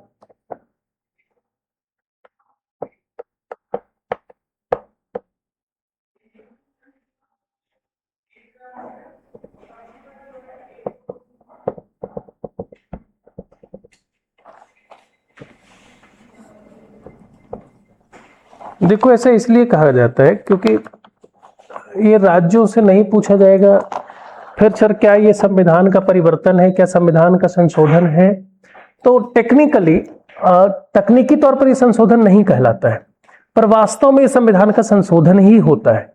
जब आप कोई नए राज्य का निर्माण करेंगे तो जाहिर सी बात है वहां के लोकसभा सीट परिवर्तित होगी। जैसे एमपी से अगर छत्तीसगढ़ को अलग करोगे तो लोकसभा की सीट पहले ज्यादा रही होगी, अब उसी में से 11 सीट कहां चली गई, छत्तीसगढ़ में चली गई, तो एमपी में कम हो गया होगा। राज्यसभा का सीट परिवर्तित होगा, फॉरेस्ट यानी कि वन क्षेत्र परिवर्तित हुआ होगा। और ये सब किसके भाग है, ये सब संविधान के अनुसूचियों में लिखा गया है। जैसे अनुसूची 3, 4 वगैरह, अनुसूची 4 डील करता है इससे, अनुसूची 4 डील करता है राज्यसभा लोकसभा के सीट कितने होंगे इन सब से। तो जब आप अनुच्छेद 2 के तहत कोई परिवर्तन करते हैं तो वह संविधान के अनुसूची 4 में क्या कर देता है, संशोधन कर देता है, ऑटोमेटिकली संशोधन हो जाएगा। तो अगर आप अनुच्छेद 2 के तहत या अनुच्छेद 3 के तहत कोई भी परिवर्तन करते हैं साधारण बहुमत से, तो वो टेक्निकली अनुसूची 4 में क्या करेगा, परिवर्तन करेगा। अनुसूची 4 में लोकसभा राज्यसभा की सीट है और वो सीट में क्या हो जाएगा, परिवर्तन हो जाएगा। सो अनुच्छेद 2 में परिवर्तन करना या अनुच्छेद 3 में परिवर्तन करना संविधान संशोधन डायरेक्टली नहीं है, लेकिन उसके प्रभाव से अनुसूची 4 में संशोधन हो जाता है, और अर्थात यह एक प्रकार से संविधान का संशोधन ही है। यह एक प्रकार से संविधान का संशोधन ही है, क्योंकि जैसे ही आप अनुच्छेद 2 और 3 में परिवर्तन करेंगे, ये संविधान के अनुसूची 4 में परिवर्तन कर देगा, 4 में संशोधन कर देगा। जैसे मान लो कि पहले एमपी में कुछ x + y सीट रही होगी, अब छत्तीसगढ़ अलग हो गया, तो छत्तीसगढ़ अलग हो जाएगा तो यहां से y सीट कहां चला जाएगा, छत्तीसगढ़ में चला जाएगा। तो जाहिर सी बात है अनुसूची 4 में फिर परिवर्तन करना पड़ेगा आपको कि नया राज्य आया है, उसमें से y सीट यहाँ राज्यसभा का, ये लोकसभा का चला गया, यहाँ पर सिर्फ x रह गया है। तो 2 और 3 में परिवर्तन करते ही अनुसूची 4 परिवर्तन होता है। इसलिए ये तकनीकी तौर पर तो इसको नहीं मानते, तकनीकी तौर पर यह संविधान का संशोधन नहीं है। अगर कोई पूछे कि क्या यह संविधान का संशोधन है, तो सर तकनीकी तौर पर तो संशोधन नहीं है। तकनीकी तौर का मतलब कि जिसको परिभाषाओं की लाइन पर पढ़ोगे तो अनुच्छेद 368 के तहत संशोधन होता है, लेकिन ये अनुच्छेद 368 के तहत नहीं है, अनुच्छेद 368 के बाहर हो रहा है, इसलिए संशोधन तो नहीं कहलाता है। पर इसका प्रभाव के तौर पर देखोगे, प्रभावी तौर पर यह क्या कर रहा है, संविधान का संशोधन कर दे रहा है, संविधान का संशोधन कर दे रहा है। इसलिए आपको कई टीचर, जैसे मेरे तरह कोई बेवकूफ टीचर मिलेगा तो वो कहेगा कि संविधान का संशोधन 2 तरीके से होता है, एक अनुच्छेद 368 के तहत और एक अनुच्छेद 368 के बाहर।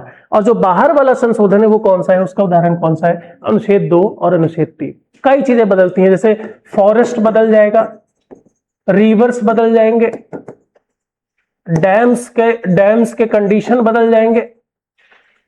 तो सर इनके बदलने से क्या फर्क पड़ जाएगा? दरअसल ये सब किसके पार्ट है, ये सब अनुसूची 7 के हिस्सा है। अनुसूची 7 में आपने पढ़ा था राज्य सूची, केंद्र सूची इत्यादि सूची, है कि नहीं? तो जब नया राज्य बनाओगे भाई, तो राज्य सूची के विषय के जो अंदर चीजें हैं वो भी तो चेंज हो रही होंगी, तो वहां पर भी तो परिवर्तन आ रहा होगा, तो कई चीजें बदल जाती है। इसलिए प्रभावी तौर पर संविधान का संशोधन है, तकनीकी तौर पर यह संविधान का संशोधन नहीं है। नेक्स्ट लाइन नोट पॉइंट करके लिख लीजिए, अनुच्छेद 2 और अनुच्छेद 3 के तहत परिवर्तन,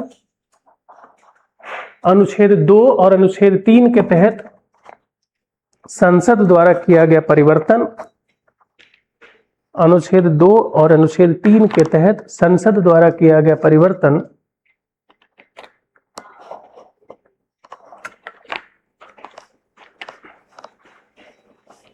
तकनीकी तौर पर संविधान संशोधन नहीं माना जाता है, तकनीकी तौर पर संविधान का संशोधन नहीं माना जाता है।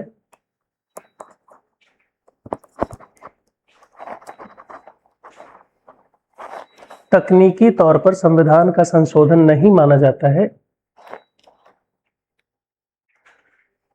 परंतु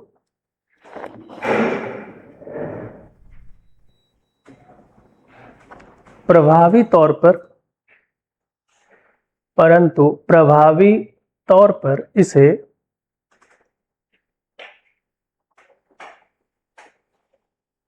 संविधान का संशोधन कहा जा सकता है। प्रभावी तौर पर इसे संविधान का संशोधन कहा जा सकता है।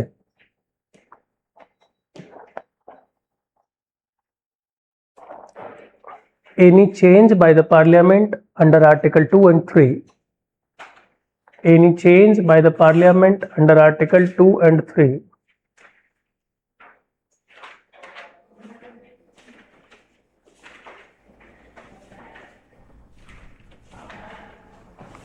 is not considered as amendment of Constitution technically. Is not considered as amendment of Constitution technically,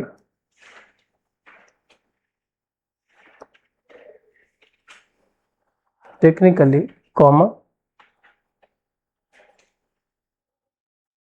is not considered the amendment of Constitution technically, comma, but effectively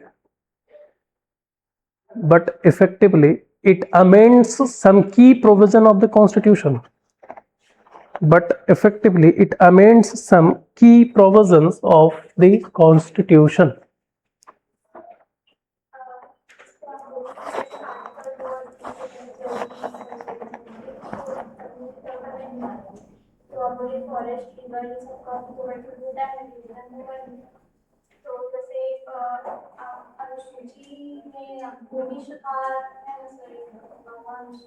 Ninth, land reform, उसमें भी आएगा, सब आएगा, पर तो संशोधन हो रहा है। पर वही तो मैं कह रहा हूं कि प्रभावी तौर पर जो प्रभाव है इसका वो संशोधन वाला ही है। मैंने यही तो लिखवाया है आपको कि प्रभावी तौर पर यह संशोधन ही है, पर टेक्निकली तकनीकी तौर पर जो संविधान का संशोधन संविधान में लिखा गया है कि अनुच्छेद 368 के तहत ही होता है, वह नहीं है ना। संविधान का संशोधन वह नहीं है, 368 के तहत ये नहीं है, इसलिए इसको संविधान का संशोधन नहीं मानते हैं। लेकिन प्रभावी तौर पर जो प्रभाव है इसका, संविधान के कई प्रावधानों पर प्रभाव है, जैसे शेड्यूल 4 है, शेड्यूल 9 है, शेड्यूल 7 है, इन सब पर इसका प्रभाव पड़ता है। इसलिए इसको कह सकते हैं कि प्रभावी तौर पर संविधान का संशोधन कई लोग मानते हैं। जैसे आप लक्ष्मीकांत पढ़ोगे तो वो संविधान का संशोधन नहीं मानता है, वहीं डीडी बासु पढ़ोगे तो वो कह देता है कि संविधान के संशोधन के तहत ही आता है। जब स्टैंडर्ड किताबें पढ़ोगे तो वो कह देगा कि संविधान का संशोधन ही है, वो कहेगा कि संविधान का संशोधन, फिर नीचे एक लाइन लिख देगा technically it is not considered but effectively it is ना, तो वहां पर लिखा है। तो जब बड़ी किताबों में पढ़ोगे तो वो लिखा है कि तकनीकी तौर पर यह नहीं है, प्रभावी तौर पर है, और हम भी वही मानेंगे कि तकनीकी तौर पर यह संशोधन नहीं है परंतु है। तो आप जिस किताब को रेफर करेंगे, लक्ष्मीकांत उठाएंगे, वो कह देगा कि संविधान का संशोधन नहीं माना जाता है, फिर आप वहीं पर उलझे रहेंगे कि क्यों नहीं है। फिर और बड़ी किताबों को रिसर्च करेंगे तो कहेगा कि संविधान का संशोधन मान सकते हो पर टेक्निकली मत मानना, ये किस तौर पर है, प्रभावी तौर पर, इफेक्टिवली। तो ये पूरी बात है। देन कम्स आर्टिकल 2 और 3, आई होप क्लियर है। सो एक बात तो आइडिया लग गया होगा आपको कि सिर्फ आर्टिकल तो रट्टा नहीं मारेंगे आप, यहां बैठ करके सिर्फ आर्टिकल 1 2 3 4 क्या है रट्टा मार लो, एक दिन में आर्टिकल 10 रट्टा मार लो, कोई मतलब नहीं। आर्टिकल रट्टा मार करेंगे कुछ नहीं होगा। अब तो पीएससी ये सब पूछ ही नहीं रहा, अब तो रेयरली 5 सवाल पॉलिटिक के आ रहे हैं, 6 सवाल आ रहे हैं लास्ट कुछ 1-2 साल से, और उसमें से एक सवाल आता है कि आर्टिकल बताओ, बाकी सवाल कॉन्सेप्चुअल आ रहा है। तो आपके ऊपर चॉइस है कि आप एक सवाल डील करना चाहते हैं कि 5 सवाल डील करना चाहते हैं। आर्टिकल रट्टा मारने के चक्कर मत पड़ना, बस एक सवाल आता है कि बताओ यार, और जो एक सवाल आता भी आर्टिकल रट्टा मारने वाला ना, वो आप पक्का नहीं कर पाएंगे।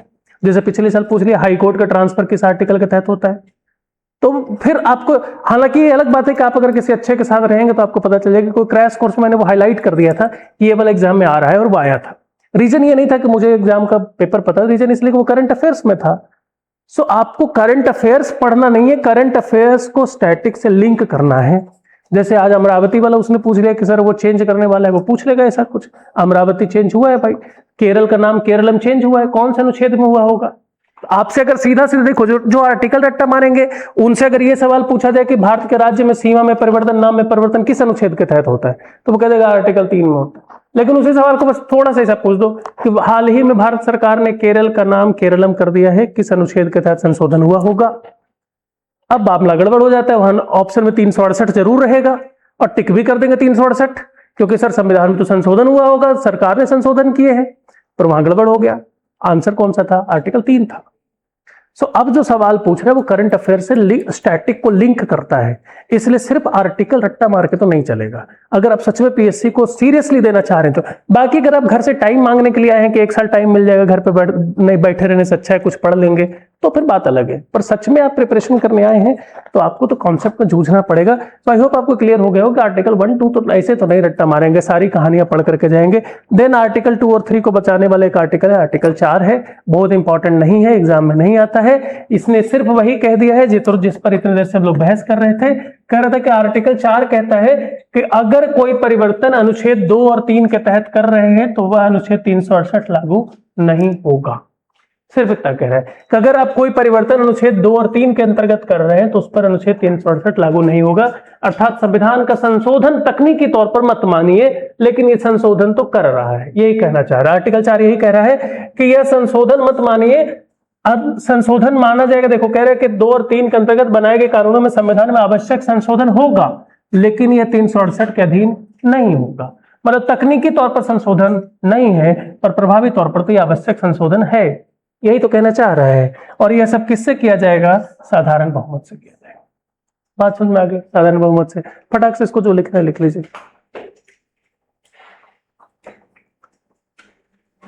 अंग्रेजी माध्यम वाले मैं अभी नोट पॉइंट यही लिखवाया हूं, तो आप भी क्या ही लिखेंगे, बस इतना लिख लीजिए। Article 4,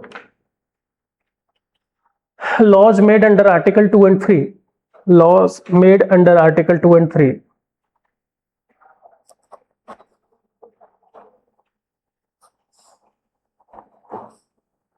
laws made under article 2 and 3 will provide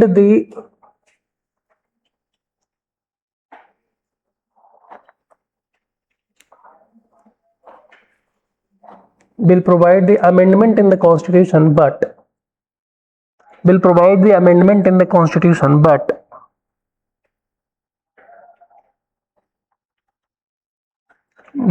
such amendment will not fall under article 368.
हो गया। इन सब से इतनी बात समझ में आई, आर्टिकल 1 पढ़ने के बाद लगा कि यूनियन ऑफ इंडिया है। यूनियन ऑफ इंडिया में हमने समझा कि सर इसका मतलब ये है कि राज्य कभी यूनियन से अलग नहीं हो सकते हैं। ठीक, ये आर्टिकल 1 ने सिखाया हमको कि राज्य कभी भी इस यूनियन से अलग नहीं हो सकते हैं। आर्टिकल 3 ने सिखाया कि यूनियन जब चाहे तब राज्य को अलग कर सकता है। यही तो सिखाया आर्टिकल 3 ने कि ये पूरा अधिकार किसके पास है? संसद के पास है। वो जब चाहे तब राज्यों की सीमाएं परिवर्तित कर सकता है, राज्यों को तोड़ सकता है, छिन्न भिन्न कर सकता है। यानी हमने ये सीखा, यूनियन 1 ने हमको सिखाया है, आर्टिकल 1 ने सिखाया कि सर ये जो यूनियन है ना, इसको नहीं तोड़ सकते हैं। यूनियन का विनाश नहीं हो सकता सर, ये कैसा है? अविनाशी है। राज्य अलग नहीं हो सकते, इसका विनाश नहीं हो सकता, राज्य अलग नहीं हो सकते, ये कैसा है, अविनाशी है। लेकिन सर आर्टिकल 3 ने क्या सिखा दिया कि सर जो स्टेट्स है इसको यूनियन कभी भी तोड़ सकता है, इसका कभी भी विनाश कर सकता है।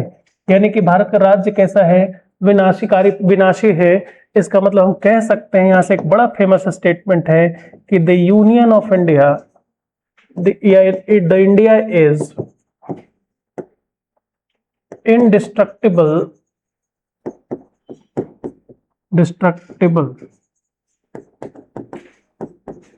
union of destructible states।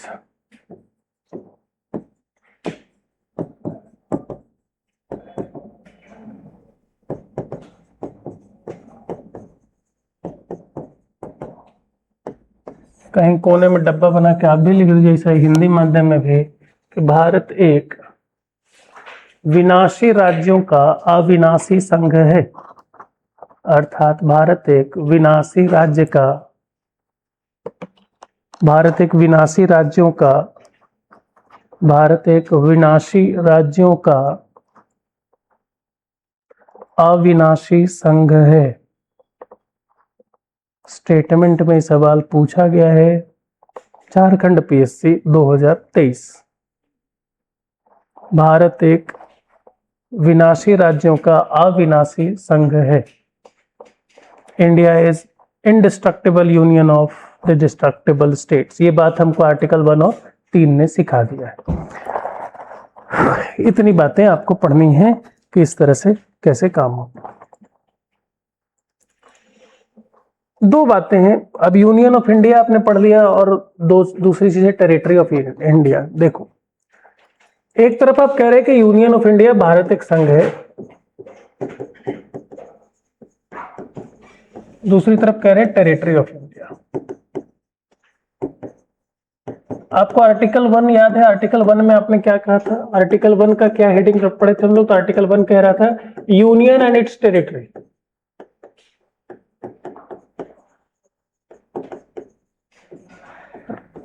संघ तथा उसके क्षेत्र, यही पढ़े थे ना, संघ तथा उसके क्षेत्र। तो दो बातें आ गई, एक यूनियन ऑफ इंडिया है और एक संघ है। यूनियन ऑफ इंडिया है, कह रहा है कि यूनियन ऑफ इंडिया है, फिर कह रहा है कि एक टेरिटरी है। टेरिटरी ऑफ इंडिया क्या है, दोनों में क्या फर्क है? तो देखो, यूनियन ऑफ इंडिया का मतलब होता है, ये बस समझ ली, यूनियन ऑफ इंडिया का मतलब होता है केंद्र, राज्य प्लस केंद्र शासित प्रदेश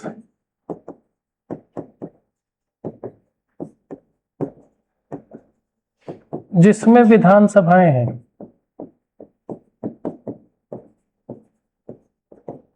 जबकि टेरिटरी ऑफ इंडिया का मतलब है केंद्र प्लस सभी राज्य प्लस सभी यूनियन टेरिटरी। भारत में कितने यूनियन टेरिटरी हैं जिनके पास अपना केंद्र, अपना विधानसभा है?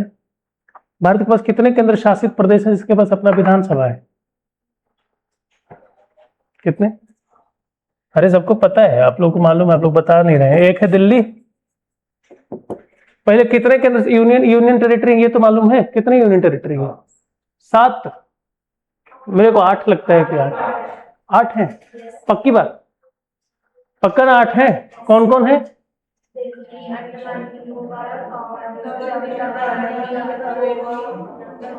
गोवा भी है।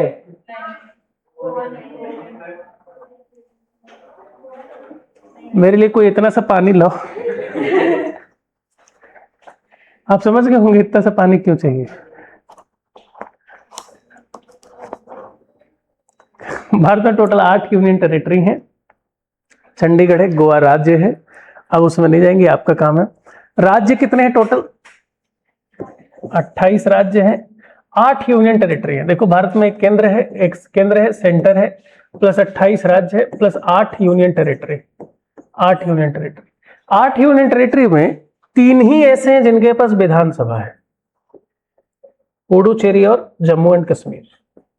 3 ही यूनियन टेरिटरी है जिनके पास अपना विधानसभा है। द मोमेंट आप कहते हैं कि यूनियन ऑफ इंडिया, जब आप कहते हैं भारत का संघ, तो भारत का संघ का मतलब इतना ही होता है, 5 यूनियन टेरिटरी इसमें शामिल नहीं होते हैं। लेकिन जब आप कहते हैं भारत का संघ क्षेत्र, तो भारत के संघ क्षेत्र कहते हैं, इसमें सब शामिल हो जाते हैं। अर्थात हम कह सकते हैं कि सर भारत का संघ और भारत का क्षेत्र, इन दोनों में किसका भूभाग बड़ा है? तो सर ये वाला क्या है? बड़ा है। क्यों बड़ा है? क्योंकि इसमें 8 के 8 यूनियन टेरिटरी आ गए। इसमें कितने यूनियन टेरिटरी आए हैं? 3 यूनियन टेरिटरी, 3 यूनियन टेरिटरी आए। ये मैं क्यों बता रहा हूं? फिर ये सर ऐसे ही आप कहीं से उठा के लॉजिक कुछ भी लेकर कह रहे हैं, नहीं सर एग्जाम का स्टेटमेंट है, 2 स्टेटमेंट बनाएगा आपसे, स्टेटमेंट 1 और स्टेटमेंट 2 कहेगा ए, और या तो स्टेटमेंट पूछेगा या आपसे सर्सन रीजन पूछेगा, कहेगा कि बताओ यूनियन ऑफ इंडिया और टेरिटरी ऑफ इंडिया में कौन सा बड़ा है? तो सर टेरिटरी ऑफ इंडिया बड़ा है। क्यों बड़ा है? क्योंकि यह सभी यूनियन टेरिटरी की बात करता है, जबकि यूनियन ऑफ इंडिया किसकी बात करता है? सिर्फ उन यूनियन टेरिटरी की जिनके पास क्या है? विधानसभाएं हैं। अर्थात यूनियन ऑफ इंडिया और टेरिटरी ऑफ इंडिया में कौन सा बड़ा है? तो टेरिटरी ऑफ इंडिया क्या होता है? बड़ा होता है। एक और यहां पे नोट पॉइंट करके लिखो,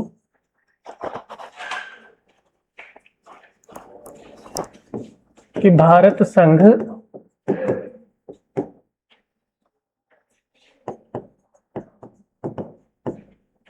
भारत के क्षेत्र की तुलना में संकीर्ण अर्थात छोटा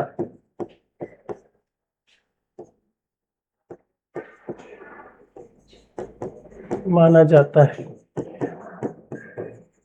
union of India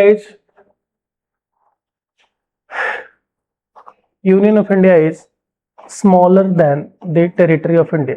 The term territory of India.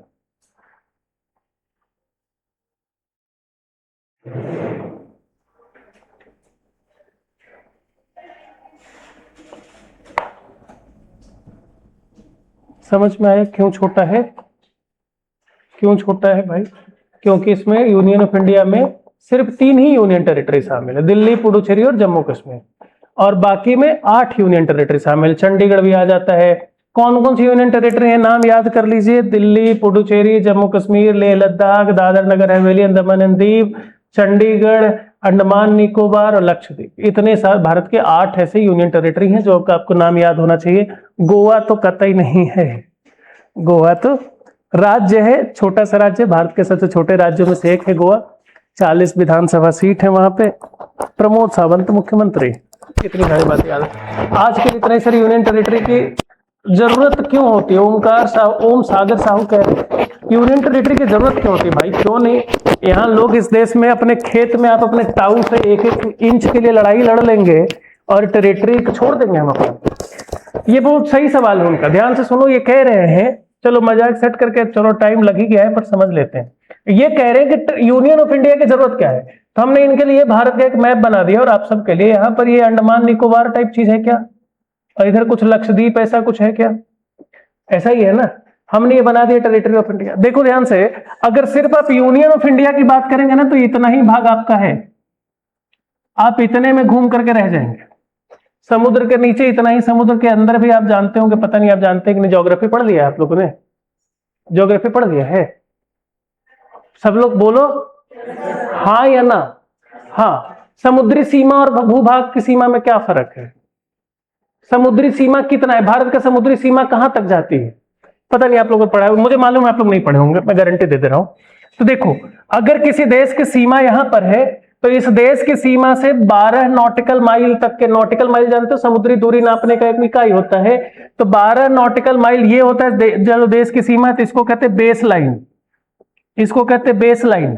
Base line से आगे जाते हो तो 12 नॉटिकल माइल यहां पर आपका होता है इनलैंड वाटर।